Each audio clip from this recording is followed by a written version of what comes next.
Here's to the finest crew in Starfleet. Engage. Watch your back, Jean-Luc.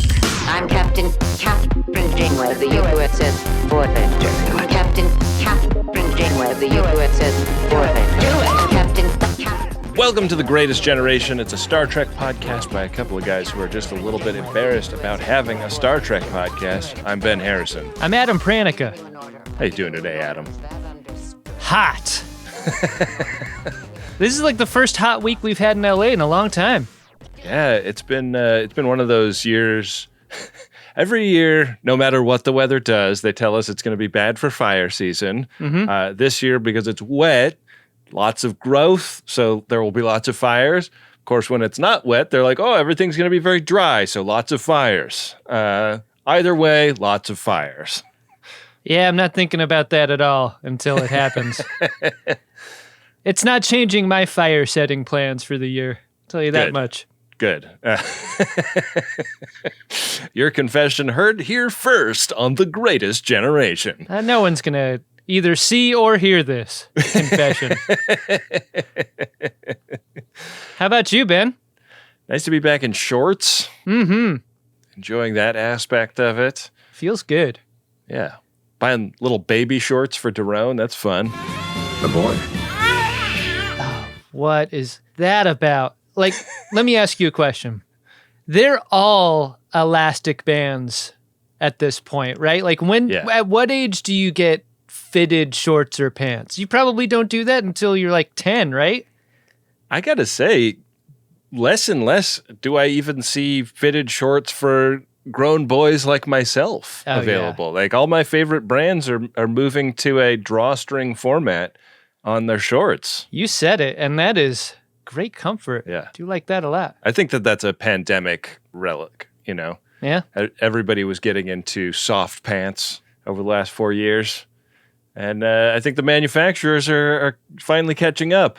My wife dunks on me all the time because I think the first time I ever wore denim with a little bit of stretch in it, I was just going on and on about how comfortable it was, and she's like, you fucking dudes, 20 years behind the curve on comfy jeans.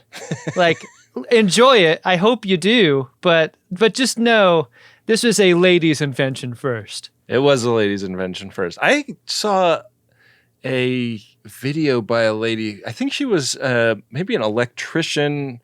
She did something where she desired a certain type of performance out of her jeans and had to buy men's jeans because the stretch, I can't remember if it was fire or electricity, but she worked with some kind of hazardous situation where the stretch was a liability. And so she had to buy, if she was buying jeans, she had to buy men's jeans because they just don't even make women's jeans without stretch in them anymore. Wow. And she was complaining about that. Did she talk anything about how they button and zip the opposite way? Oh. Because I've told you this story, right, where I wore women's jeans in high school without knowing it because they were just in the sale rack of the men's section. I didn't know any better. I was like, wow, weird jeans. Why are they buttoning and zipping on the wrong side? And also, why does it make my ass look completely dumpy? I couldn't fill them up. There's a butt in there, I hope? I think that the story behind that is that, like, fancy ladies used to be dressed by other people, so the buttons were reversed so that they could be done from the... Yeah, I've had a couple of garments that were reverse button, and I feel like many things, women are, like, much more comfortable going and getting something out of the men's section in general than men are. You know, our masculinities are very fragile little houses of cards, and we can't just dip a toe in the ladies section. I would love to buy clothing that went either direction because it's supposed to be good for your brains when you brush with your other hand. That's your non-dominant hand. Mm-hmm. Mm-hmm. When you button or zip, when you jacket, European style, these things are all good for your brains. They're good for neuroelasticity, and they may well have been a cue if anybody had been looking for who, in fact, was playing the part of the captain in today's episode. Hey, that zipper on your uniform is oriented the incorrect way. about that? You just pivoted us into show, didn't you? I did it seamlessly. No seams, no edits in this episode, Ben. Could you call it the penultimate episode? You sure could. Of the finale of Star Trek Voyager. It's season 7, episode 24. Renaissance Man. Revert course. Unless you've got something a little bigger in your torpedo tubes, I'm not turning around. I was really worried about this episode from this opening shot. Tell me why. Because Doctor piping opera into the Delta Flyer and singing at the top of his lungs doesn't usually bode well for what the episode's going to be like, you know? I thought maybe Captain Janeway had a death wish because not only is she going to a conference, she's having Dr. Mark be the Uber driver. I didn't think that was a good look at all. And when she is woken up by Dr. Mark singing, she's only been asleep for 15 minutes. Did I hear that right? That's what I wrote down as well. I don't know, Dr. Mark. I don't know how you got such a nice Janeway in this scene. A Janeway that's perturbed, but also a Janeway who should just shut off your fucking hollow emitter to get some goddamn sleep. At this point, she should. She was unbelievably forgiving, I will say. With a hologram on board, who needs a crew? Do you think she could hit a button on the hollow emitter and just like turn off his head? Like the head just disappears at the neck. Would it be hollow neck, like you just see the inside of the textures on the polygon frame of his body? That would be less horrifying than Yeah. than like gasping gore. Yuck. Yeah. Why even go to a medical symposium? I don't know, man. Janeway?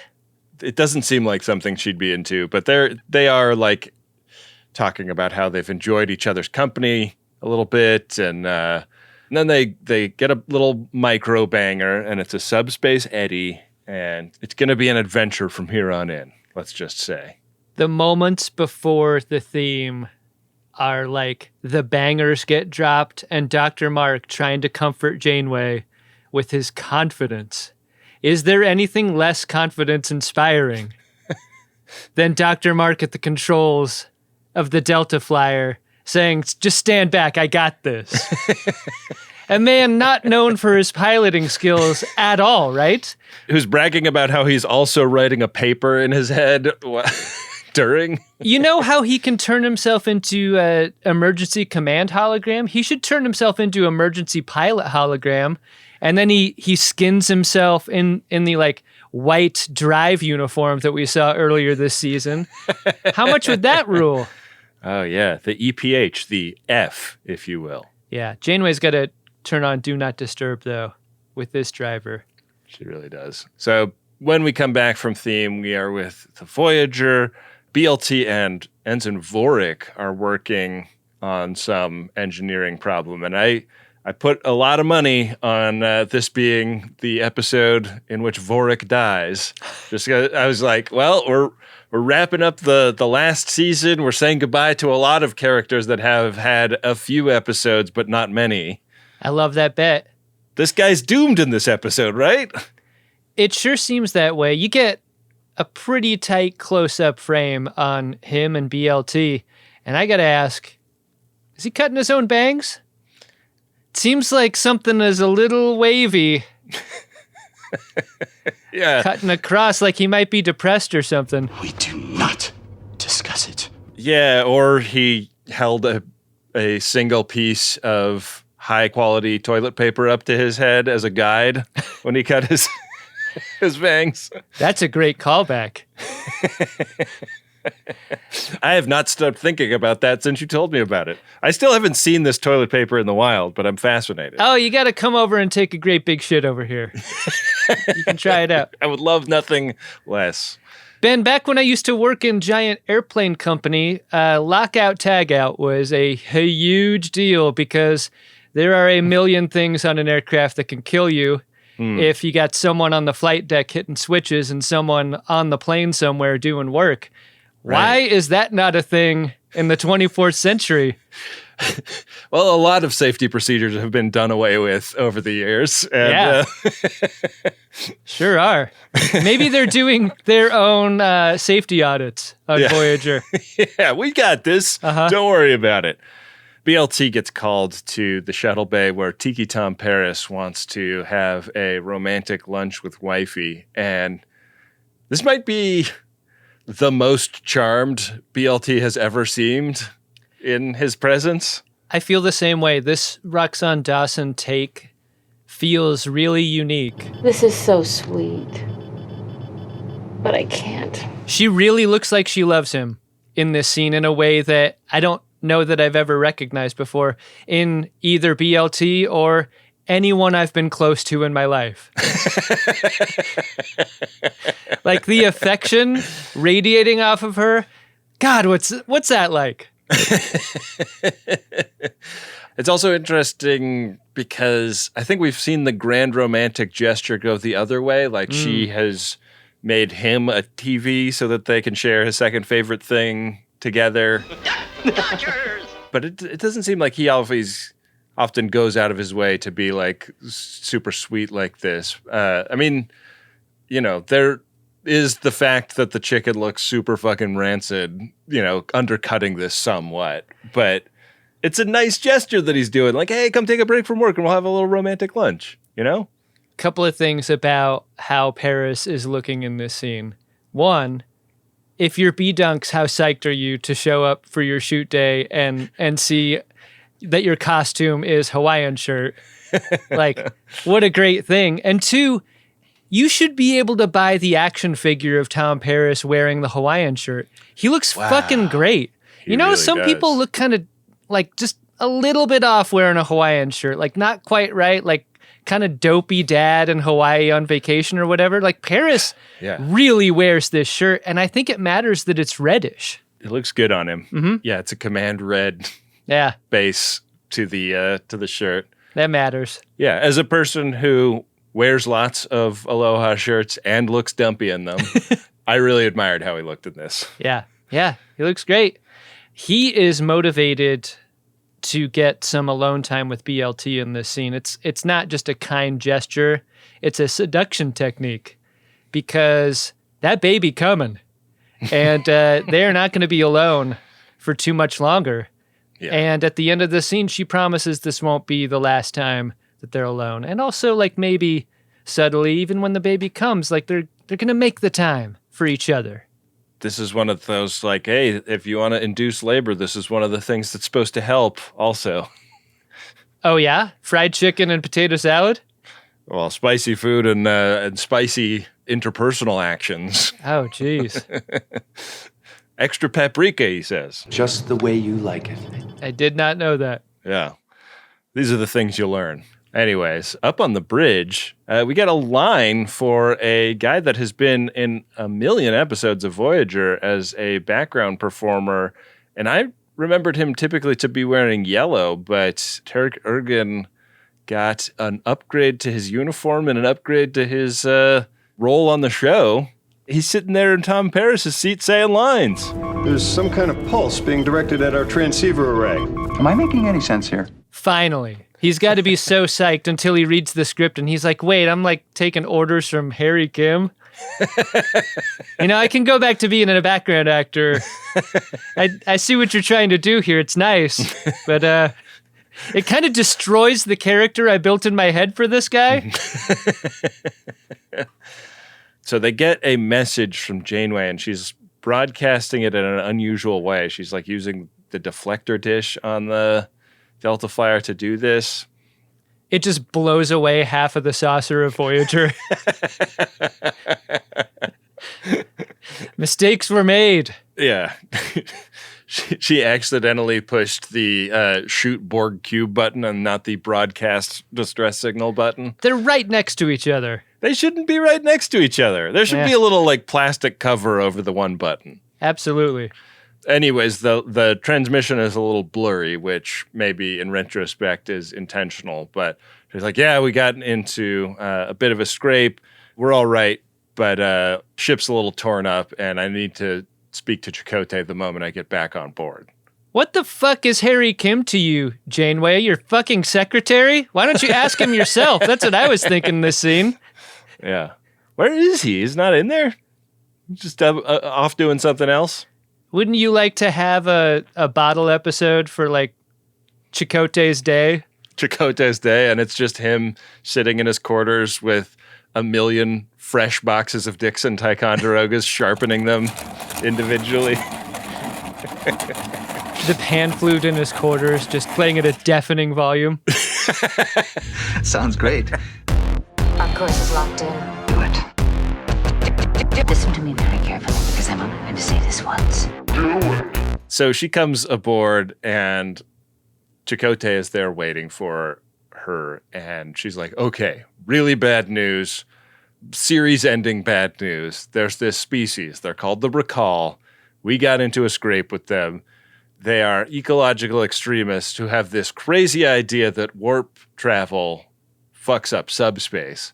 And we all know that's not true because we've never watched that one particular episode of TNG that was never referenced again.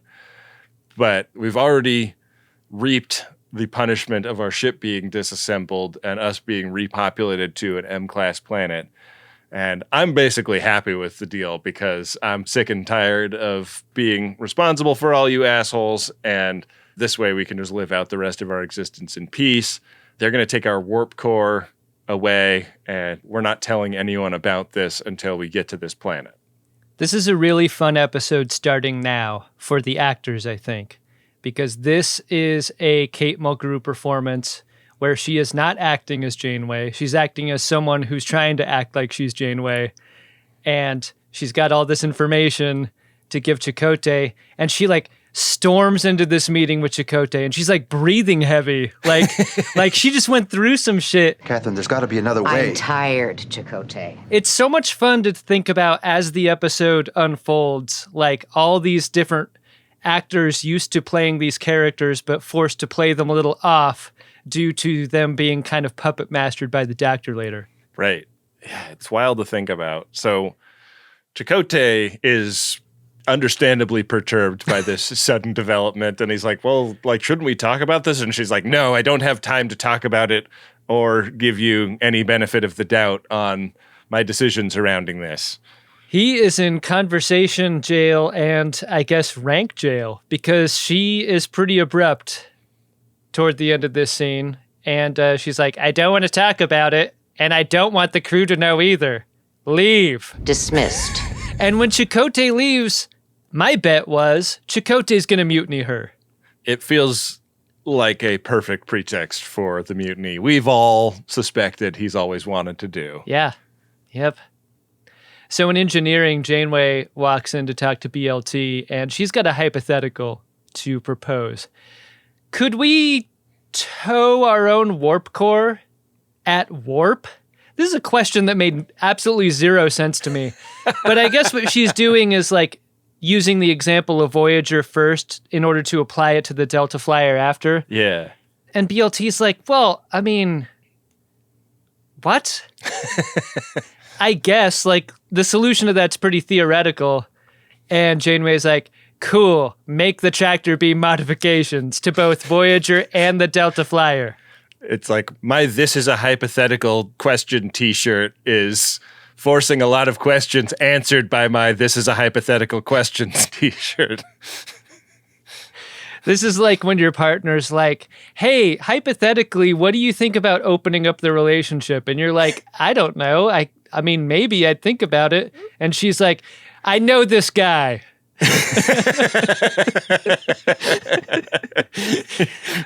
We're all going out tonight. Whoa!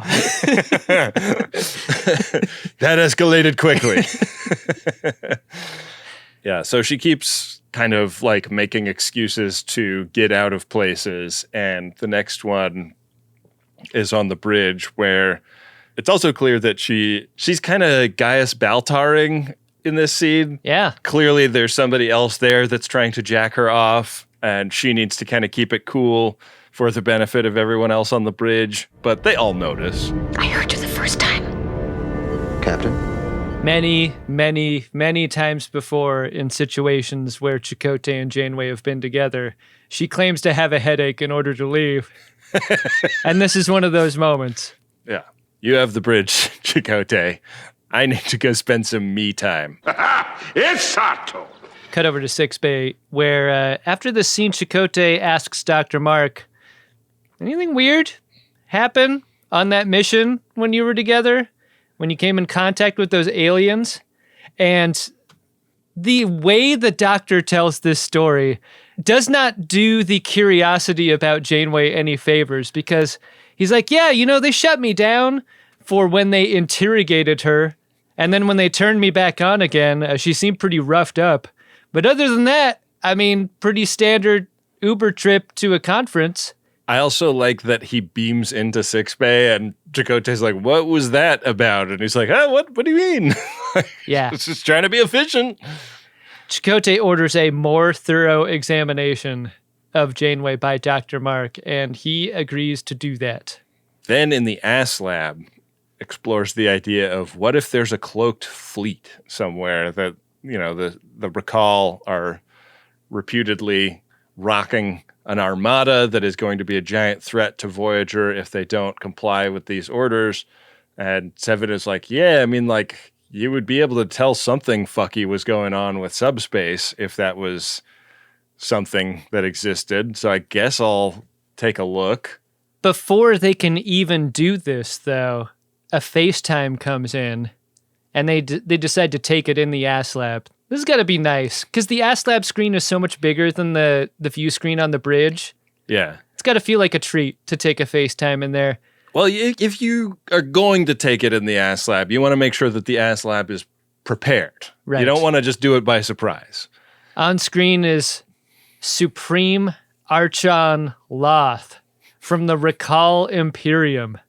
And he is a little miffed that the warp core that Janeway promised him has not been ejected yet and given over. Yeah. And Chakotay, for kind of hearing all of this for the first time, really thinks on his feet pretty well here. He stalls him ably, and installing him is granted a 10-hour time limit. Like, give it up in 10 hours or you're dead.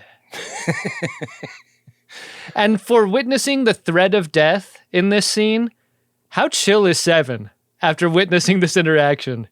Cool as a cucumber. Yeah, she's not stressing this. Nah.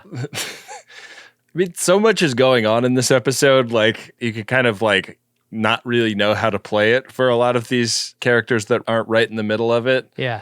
Chakotay marches back to 6-Bay and asks the Doctor, yo, so what happened? And he's like, oh yeah, Captain passed that health test with flying colors. She's doing great. So Chakotay goes to see the captain at her quarters, where she isn't, and doesn't answer his hail, but does come marching around the corner and calls him onto the carpet that is on the floor in her apartment to yell at him about getting the Doctor to do a more thorough medical exam. Why didn't you come to me directly? I thought we trusted each other. Todd. I don't know, Margot. Mike Vihar's the director of this episode, and this was the moment when things visually started to look really interesting to me. The compositions around singles and two shots are so standardized on this show that you don't need to change them very much for things to just look a little off. And this framing on Chakotay in Janeway's doorway, I think, is an example of this. It just looks weird. It looks really claustrophobic. The camera's really pushed up against him in this moment. And, it doesn't need to be. They could have framed this wide in the nice, airy hallway, but instead he's kind of enshrouded in the darkness of the hallway. And the ship looks extra dark in this episode, too. The whole thing just serves to make the feeling uncomfortable throughout this episode. It's really effective. So they get in this argument about, what about all of the trust that we've established between each other as officers? And why aren't you telling me what's going on, Captain? What is going on with this Recall guy and, and this Delta Flyer shit? And she is, trying to elide all his concerns. And he's like, well, what about that time on Lessic Prime you did that thing? You were kept in the dark when you were a young lieutenant. And it's a gotcha. It's a what color's the boathouse question from Ronan, basically. I wonder how many different versions they sketched out for this gotcha question. Did they think it all about like that time we made sweet love on Lessic Prime? You remember? My tongue was in every hole on that body. I pumped you like a warp core. Like the warp core you're getting ready to give up to the recall. She whips out a hypo spray and like she has like super strength and overpowers Chakotay. What is this? It kind of feels like an Admiral Quinn moment, right? It really does. Vitamins. They do wonders for the body. Do you think in Star Trek, much like, at home you got your medicine cabinet of like antacids and Advil and whatever, just the stuff that every home has in a medicine cabinet. Right. You've got your medicine cabinet with the like innocuous stuff, and then there's the false panel behind it where you keep all like the fungus creams and stuff so that when people come over to your house and look in your medicine cabinet, they don't see all the dirty shit. Fungicide? Fungus? I don't have a false panel. That's a great idea. Oh, you got to get a false panel. Yeah. What I'm wondering is if in Star Trek, do you just have a hypo spray nozzle and then you have like a medicine cabinet full of little things you slam into it in order to, like, when you have a headache, you can just get yourself. Is that a thing? Is that what we're looking at here? That'd be cool, yeah. I don't know if I would want to inject something for a headache, though. Oh, I would. I hate headaches so much. I'd do anything. I'd inject me twice. I know you don't want to do it. Do it. Coffee black. Make it yourself. I'm trying to help you see this as an opportunity to grow. Make it yourself. So down goes Chakotay, and in the Voyager morgue, Janeway sets up a dampening field there that serves to block out the sensors from this area, and onto the slab Chakotay's body goes. I so wanted to see her get his body up onto the slab, though. Like, do you think the scene we don't see is Janeway arranging him on the floor in such a way where he would fit on the slab, and then they both beam to the morgue that way? Well, this goes to our recent conversation about, beaming down in an emergency beam out from an exploding shuttle. Yeah. Like, was Chakotay running around getting his empty Pelican case ahead of that? Yeah. Or can the computer just change what position your birdie is in when it beams you? I mean, knowing what we know about Dr. Mark's super strength, like, he probably, as Janeway, still just got him right up on there. I love the idea of that being an image, like Janeway just picking Chakotay up like he's light as a feather. Yeah. That would have been great. Like an absolute serial killer, like clipping off a pinky toe or something, Janeway removes Chakotay's comm badge and then slides his birdie through the morgue door before shutting it. And marches down to 6 Bay, puts her boot up on Dr. Mark's desk, and what's that under her pant leg? It's the mobile emitter, and she boops a button, and it's revealed that this has been Dr. Mark the whole time. Oh, hi, Mark. Amazing. But why? And he takes a FaceTime call, not from somebody from Recall, but somebody from the hierarchy, or like, what are these guys called? The Overlookers? They are the Overlookers, Ben. And I'm just going to admit to you and everyone else, I lost all of my money betting that we would ever see them again, let alone on the second to last episode ever of Star Trek Voyager. Did you ever care about the Overlookers? It was a very, very long odds bet that the Eggmen would show up again. I thought for sure we would go out with a different alien species toward the end of this show. Yeah. One last goodbye to the Kazon or whatever. Or the Banes, or... Sure. Sure. The Overlookers. The Overlookers.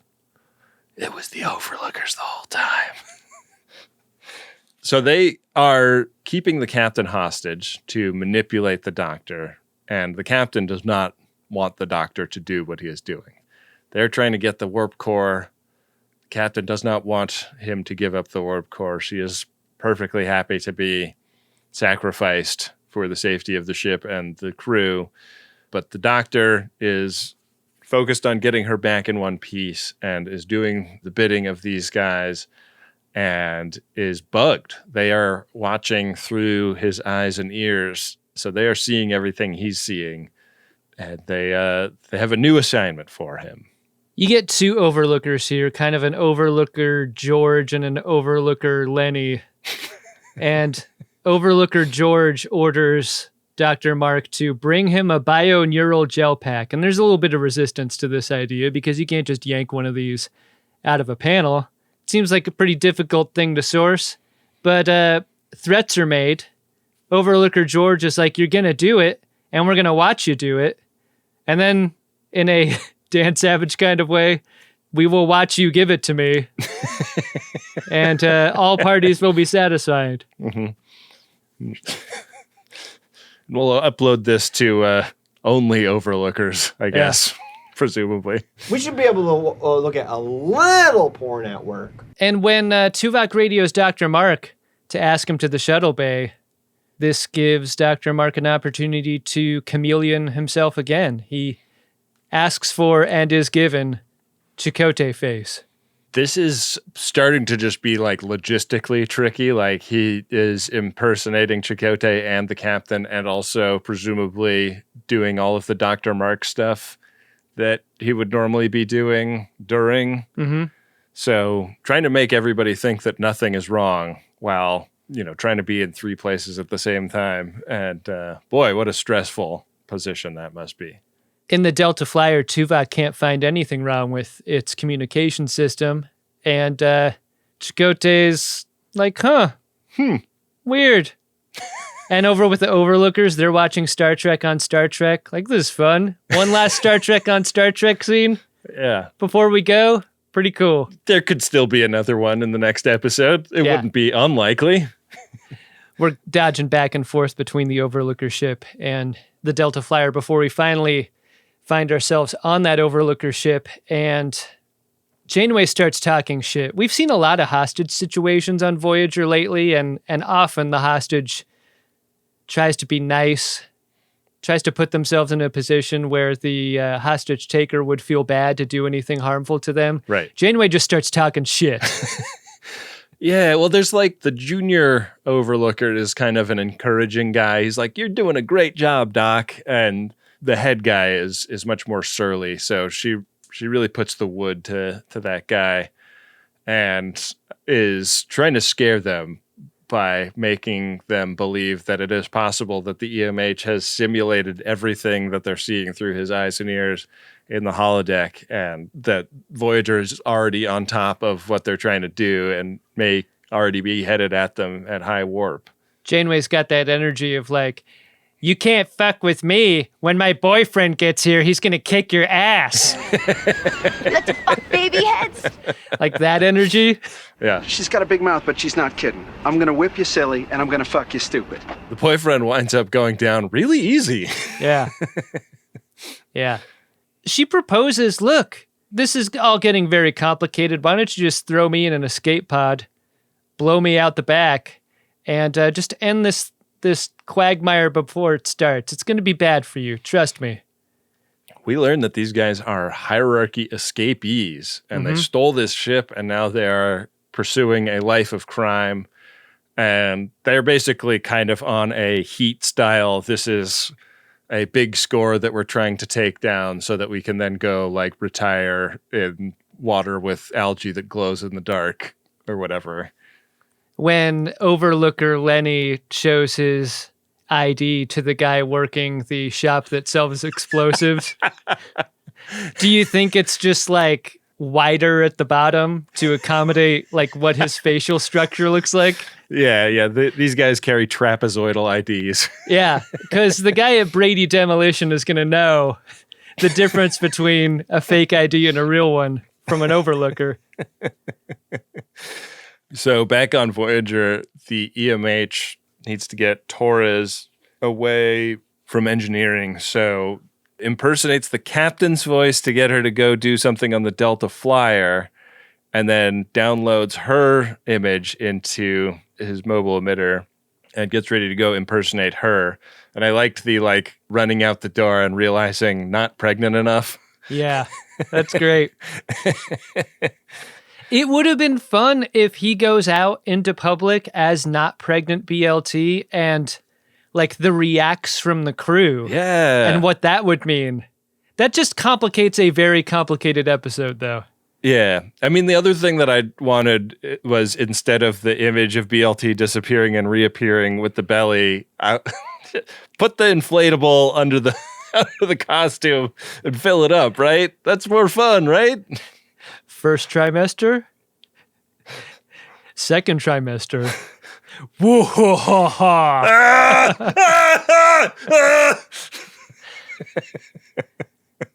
It's fun when Dr. BLT could run into BLT actual. That kind of stress is a big thing, but there's a totally different kind of stress when Dr. BLT goes to get a gel pack and is confronted by Paris. A Paris who is just as motivated as he was in the cold open.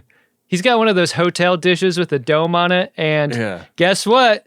More fried chicken. Just such shitty looking fried chicken, too. I didn't think this was that bad. This just looks like refrigerator fried chicken, leftover fried chicken, which I really like. I want a darker crust on my chicken, man. I want that GB&D. You know what it looks like? It looks like Gremlins fried chicken. Yeah. You want some chicken? Ugh. No? Again, I was shocked that Vorik didn't die in this scene or something. Yeah. Especially because they're up high in a section in engineering. I thought someone was going over a railing. Vorik is maybe the first person that notices somebody is acting really weird that has no context for it, you know? Yeah. But doesn't really get to do anything with that. It's just on screen to be seems strange. I mean, part of this is a scene about the EMH not wanting to kiss Tom Paris on the mouth. This is something you and I know all about. The many, many, many rain checks we have from our wives. Yeah. You keep collecting those rain checks, Paris. You could picture George Costanza's wallet. It's full of slips of paper. Yeah. You got a filing cabinet under half of your ass. Yep. I've got to get that Latinum? Put your latinum where your mouth is. I've got to get that Latinum? I think we've just struck gold. Watch your back shot. Good to see you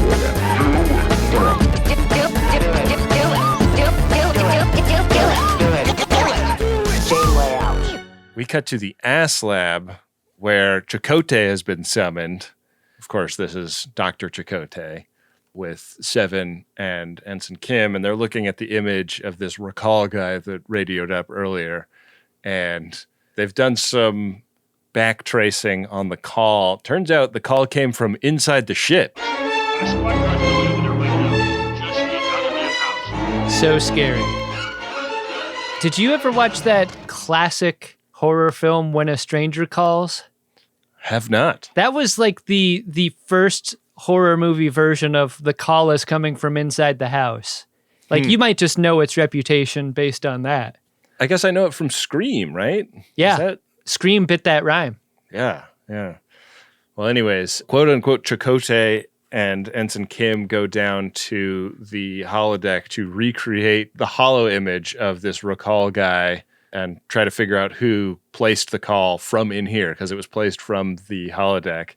Gets an image of the recall guy and then is like, oh, there's another hologram underneath it. Let me clear that up. And it just resolves as the EMH as the hypo spray is going into Ensign Kim's neck. And a second birdie is put on the slab in the morgue. You know, the darkest part of this story is that no one will miss Chakotay and Kim. No one's going there looking for them. As sort of unattached single dudes. How long would it take before someone missed either of them? That's sad. I mean, you'd think like maybe Paris would be bored and call Kim up. Yeah. Yeah. How many morgue slabs do they have on this ship? You only see this shot of the morgue, but yeah, makes you wonder if maybe it's like those parking structures in New York City where like you can probably slide a body in and the body's moving up. Yeah. Or down in the thing. Oh, like right. a dumbwaiter. Oh, I like that idea. There was a great Stuff You Should Know episode years ago about this mission that the U.S. military did where there was like a Soviet nuclear sub that bottomed out and they were like everybody aboard died and the U.S. wanted to recover this submarine so that they could like study it and shit and see how the Soviets were building their subs. So they built this giant boat that was going to like put pincers down to the floor of the ocean, somewhere in the Pacific and lift the sub up. But like it had to like look like a normal boat so that satellite images would not reveal what it was actually doing. But also they had to build a huge morgue on this boat for all the bodies on the sub because there's like international law about what you do with the bodies of dead sailors when you recover a ship. You have to shoot him out like depth charges, right? Put an escape jacket on him to make sure he floats. They couldn't just like not have a plan for those. And I think that they failed. So this like huge ship that had like a secret opening under compartment and a totally enormous morgue on it didn't wind up getting to do what it was built to do. But that's kind of what Voyager needs right now for its growing number of bodies problem. That's the naval equivalent of like 3 kids standing on their shoulders wearing a trench coat, That's fun. Much like the serial killer energy that you cited earlier, the collection of comm badges is growing. Yeah. Dr. Mark assembles them in his office and is clearly feeling real bad about the situation and starts playing some music. He's playing Blue Danube Waltz in his office and starts beeping buttons. And this button beeping felt important. Doesn't seem like the Eggmen are really picking up on what he's doing. But Tuvok comes and pays him a visit while he's playing this music. He's claiming that it is just some self-care after a stressful day. Tuvok's utility belt is absolutely filled in this scene, which is interesting. And it's revealed toward the end of the scene when Dr. Mark's answers are just bullshit and bad, that he's going to need the dustbuster on this thing to take him down. But the thing about the doctor that I don't think either of us knew until this scene was how fucking badass Dr. Mark is if he had to escape. Like, he flies through a window without breaking it. That part's fun. But he kind of Spider-Man's up and down walls and stuff. Like, he uses the walls to fight the way like a martial arts film would use. It's really fun and like a little bit disappointing that this exciting potential of this character is only being realized in the penultimate episode, as you said. He like runs to escape using his mobile emitter and like parkours around and gets into a holodeck. My stand up and cheer moment of the episode was when the doors finally open to the holodeck and Tuvok walks into a room full of 1 million marks. Hi, Mark. Amazing moment. Really fun. I literally laughed out loud. And then meanwhile, Mark Actual is escaping in a Jeffries tube. It's kind of a response to how bad the mini Dr. Mark scene was so early in the series. You know, like the tricks that they would do to his holo early on. Neither funny nor good, I thought. But this moment I thought was great in both ways. Yeah, it really worked. They finally get the holodeck turned off and it's revealed that nobody's in there. But nobody asks questions when Dr. Chakotay marches into engineering and says the doctor's messed with your internal sensors and the warp core is about to go critical, everyone out. Don't you wish there was a door that came down like the D had? Yeah. It sucks that you can eject the core and there's no fucking door. There's no garage door for BLT to roll under and strike a pose on the other side. She does a pregnant lady roll, which is like roll and stop on the belly. And then the door just comes right down on her. It hits the belly and then starts going back up like the safety sensor was triggered. No, it's supposed to do this. This is the safety thing. So she gets trapped behind a force field while Dr. Chakotay activates emergency command hologram, and now ECH Mark ejects the core. You get to see it come out. You get a really close-up shot of this. Loved this. There was something very poopy about this scene, I thought. This thing is long. Yeah. Real long. It's long enough where you're like, should I take a picture? This episode sponsored by Symbiotic Plus.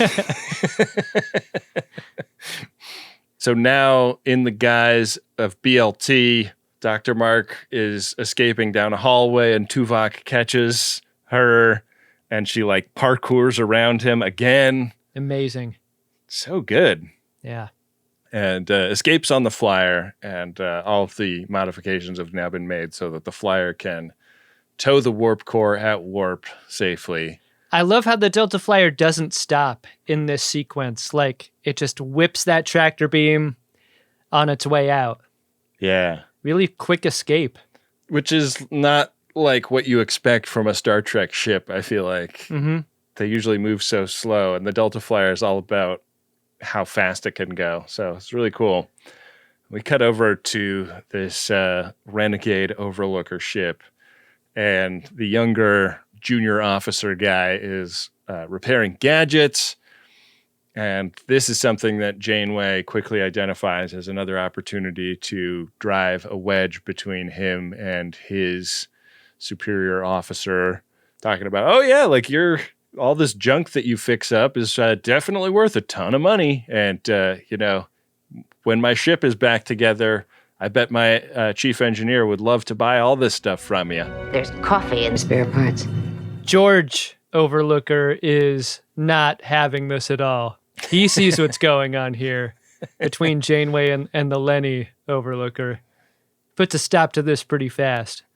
Also, if you're the Lenny Overlooker, like, how is this the dream of getting rich? Opening up a business selling engine parts?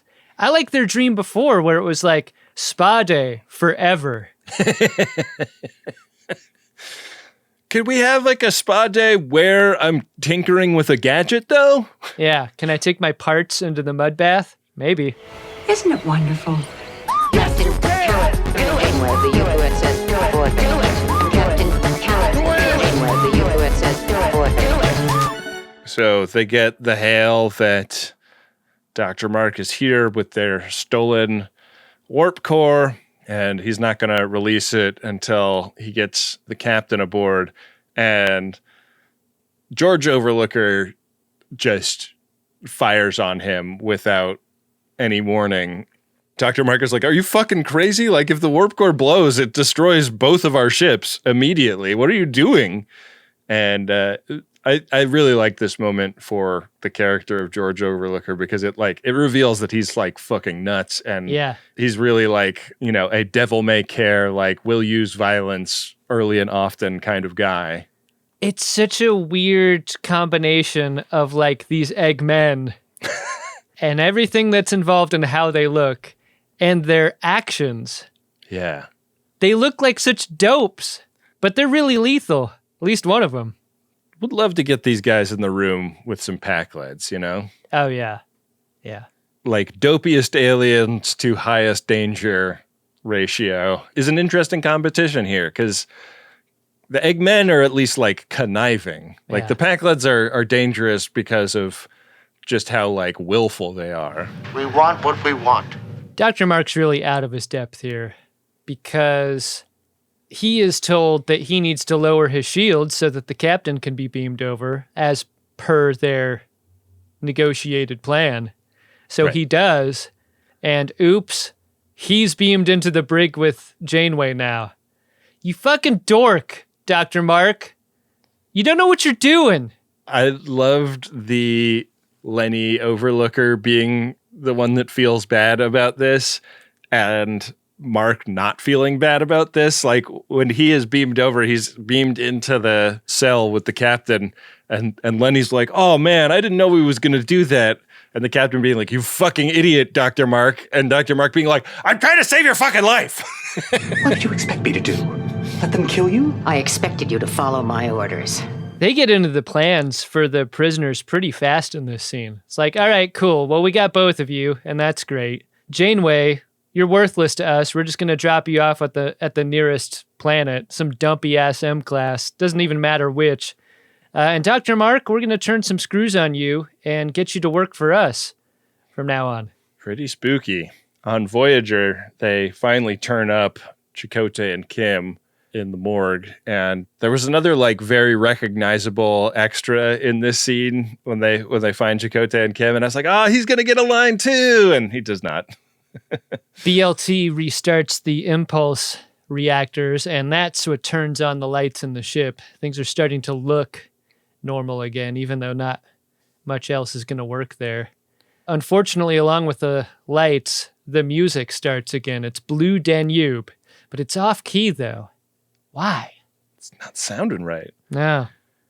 In the ass lab, basically every senior officer has assembled so that they can analyze this musical composition and why it sounds so weird. And it's like familiar because the doctor played it recently at a recital, but unfamiliar because it's off. And they realize that the way it is off is describing a warp signature, like mathematically or something.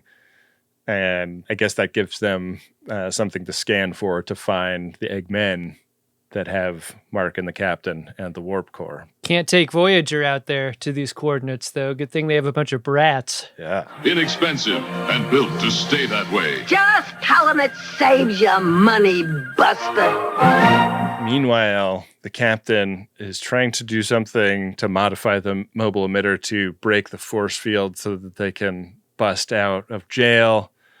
And Dr. Mark is catching a little bit more flack for getting himself and the warp core captured, but also like saying like, hey, I just really want to get to know you better, Captain. This is not the time for this. Like, I think it might be something you bring up, like your fantasy fridge and all the pies in it. Like when you're a prisoner for a long time, you start fantasizing about, you know, getting free and what you're going to do when you're there. They've been in the brig for like 20 minutes. So this is a little soon, I think, from the doctor. It's too early. Yeah. What you should be doing right now is getting ready to beat the shit out of the biggest guy in the lunchroom when it's meal call. Yeah. They demonstrate the reprogramming on Dr. Mark here, and it's going to be for a spy mission inside the hierarchy. They hit a couple of buttons and they reskin him as an overlooker. Look at this guy. Yeah.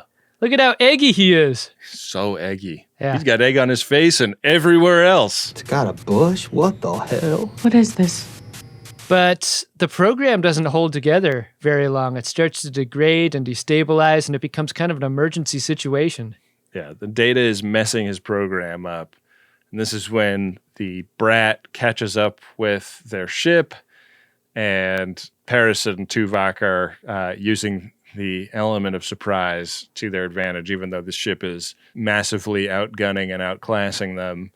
Didn't you love Paris splitting off and beaming onto the flyer so that they had two weapons platforms going?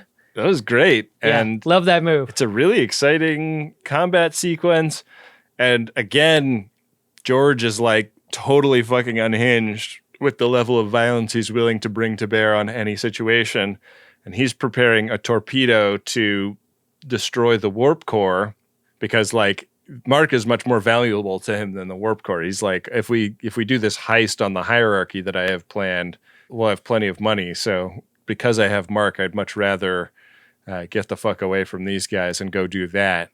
But the combat knocks out the force field in the jail area of their ship, and it turns into a hand-to-hand struggle on the bridge. Pretty great scene. Bunch of phaser shoots, bunch of fists. It's the whole thing. And like Mark like phasing in and out of different lukes over the course of the fight scene. How about Overlooker Lenny hitting Overlooker George with the engine part to finish the job? It's really nice when it's Lenny that takes out George every so often, you know? Yeah. Enough with the tyranny of the Georges. Lennies of the world, unite. You have nothing to lose but the mouse that you keep in your coat pocket or whatever. You gonna give me that mouse? Or am I gonna have to sock you? The end of this episode really stitches together fast. In really quick succession, the warp core gets scooped up by the Delta Flyer. Everyone heads back to Voyager. And on the holodeck, they work to stabilize Dr. Mark's matrix again. And the problem with it is that it's stuffed with so much new data from the Overlookers.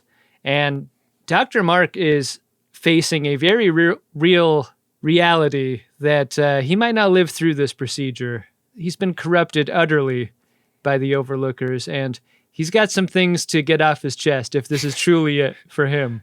Yeah, it sort of starts with like a last will and testament, like give my emitter to the Daystrom Institute. Maybe they could do something with it. Uh-huh. But then, it turns into like delete my shitty diary that I kept of all the things I disagreed with the captain on, and apologies all around, and some interesting choices about what he chooses to apologize for.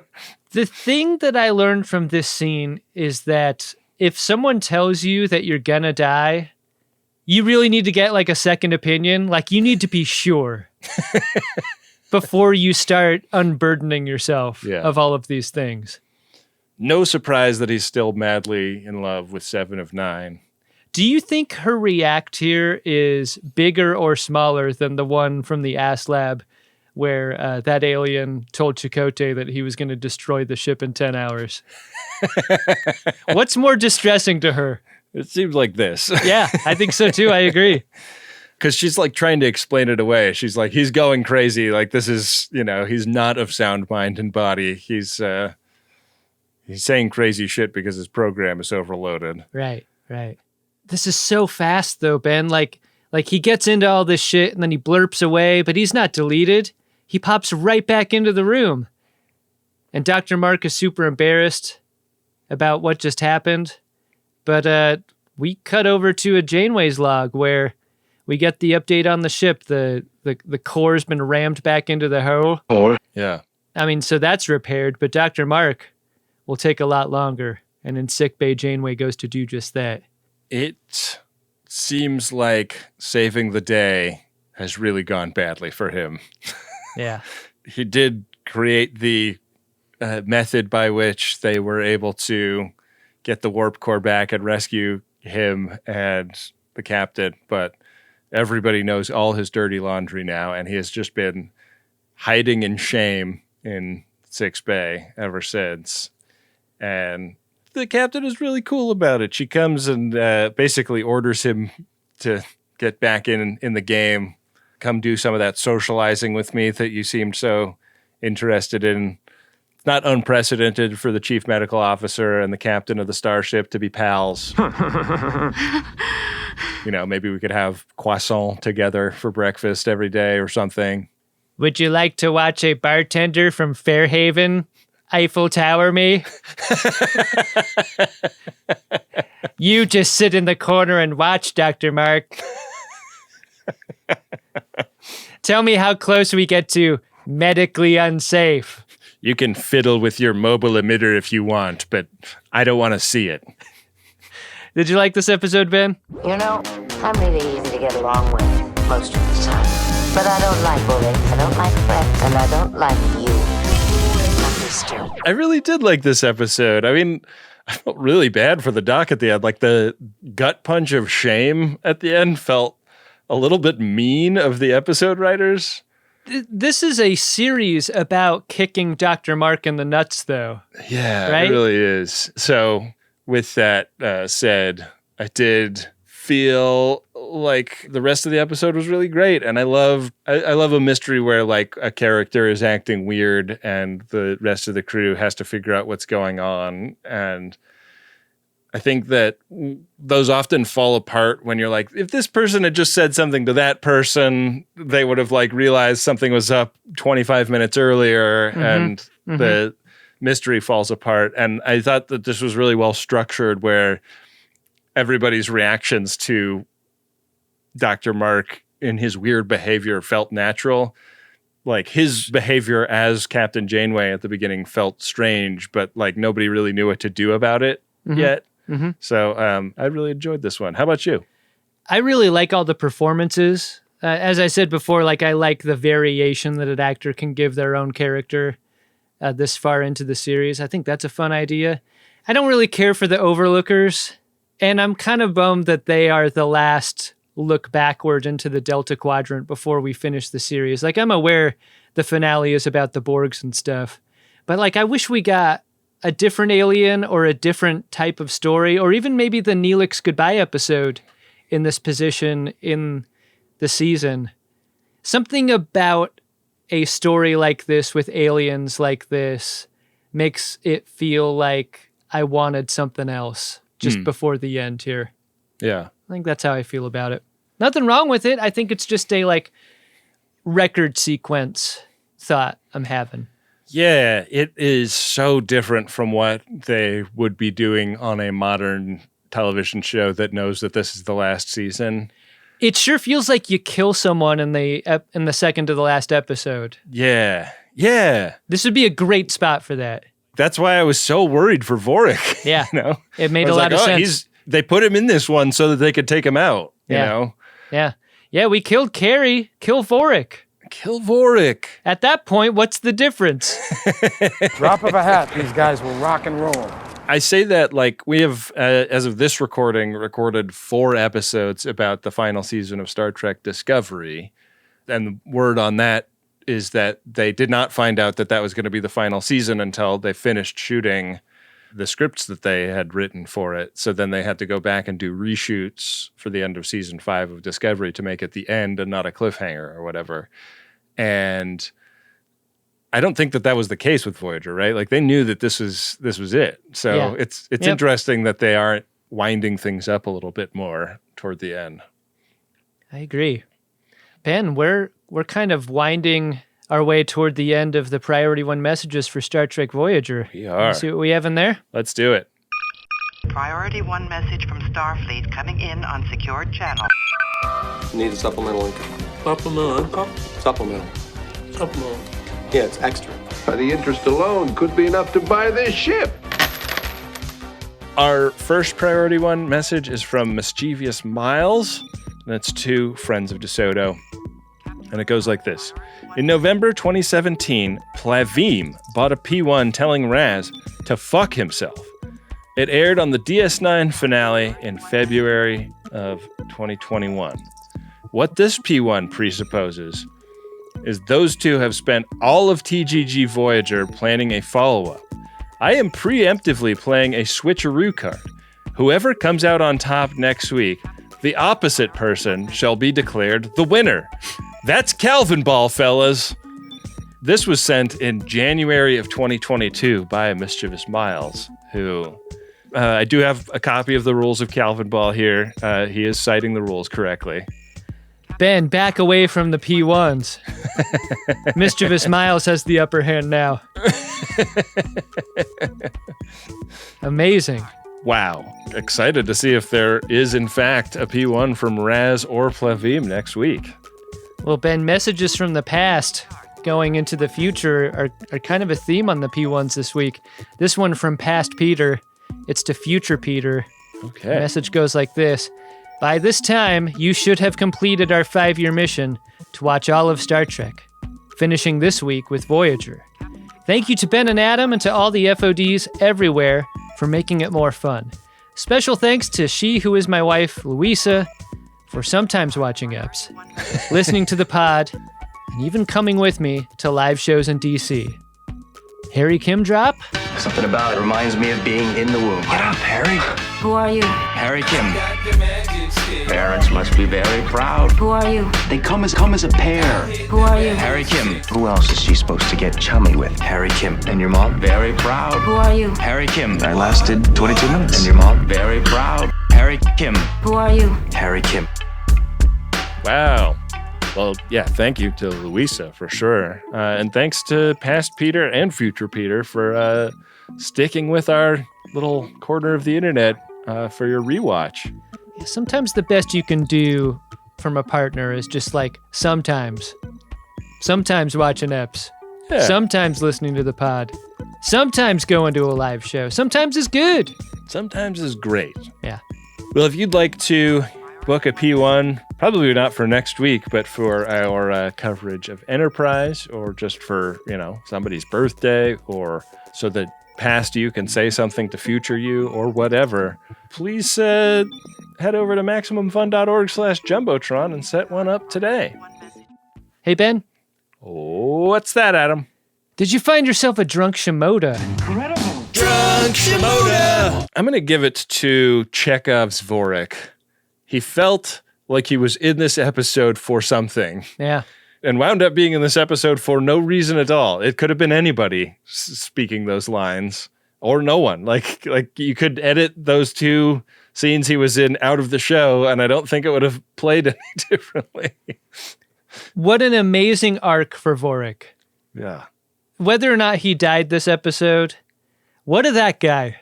What of that guy? I think for that reason, I'm going to make him my Shimoda too. Wow.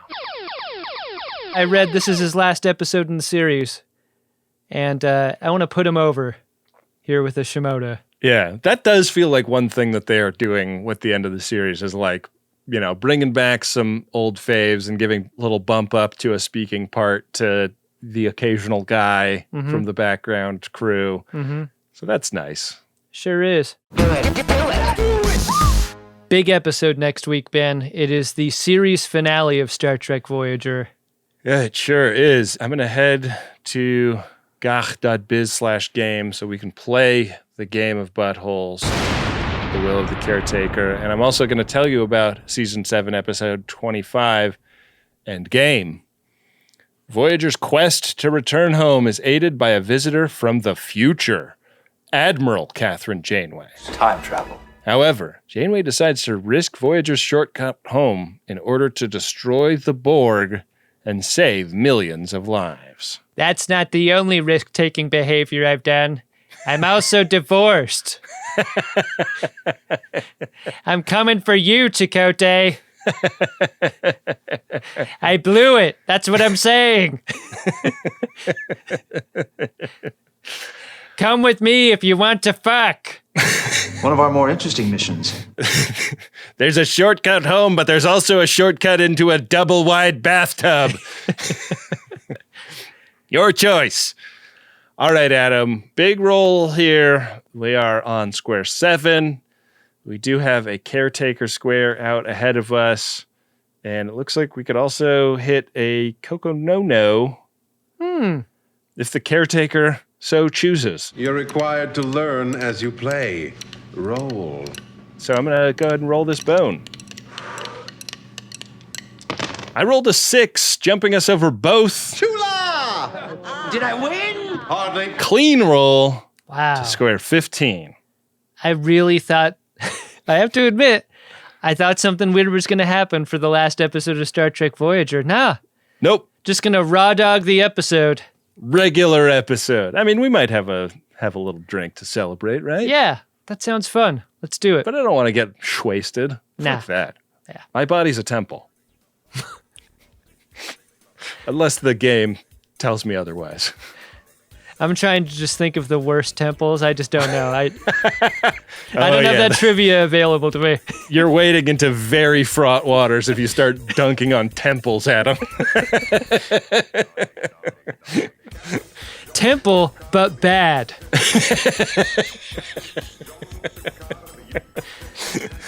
Oh, boy. This has been a lot of fun.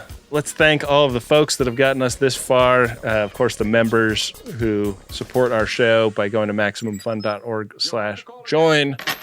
and getting all that bonus content for their trouble. Go get behind the paywall. Come on. You know you want to listen to that other shit. Yeah, we've got Star Trek specific stuff back there. We got weird Cheesecake Factory and Baywatch specific stuff back there. Movie episodes behind the paywall. Ton of movie reviews. The bonus feed is a great spot to get even more of you and me, Ben. Indeed.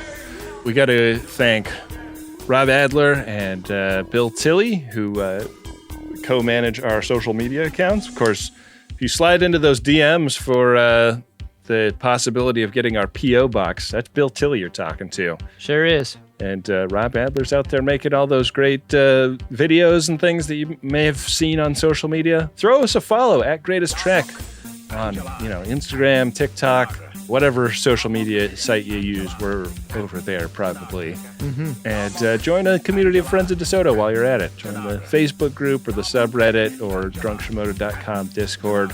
Great communities that are not really administered by us, but have emerged around the show and are really fun hangs. It's true. Got to thank Adam Ragusia for the music for this show and Dark Materia for the original Picard song. And with that, we will be back at you next week with another great episode of Star Trek Voyager and an episode of The Greatest Generation Voyager, where Ben and Adam have an opportunity to stop reviewing Voyager, but future Ben and Adam come visit and they risk it all for some reason. But it seems really well justified in the moment. Future Adam comes back to tell present Adam, you got to stop doing this. This guy's dragging you down. You got to stop. Just go back to video. Yeah. Turns out the company you worked for before this was better than this one. Make it so.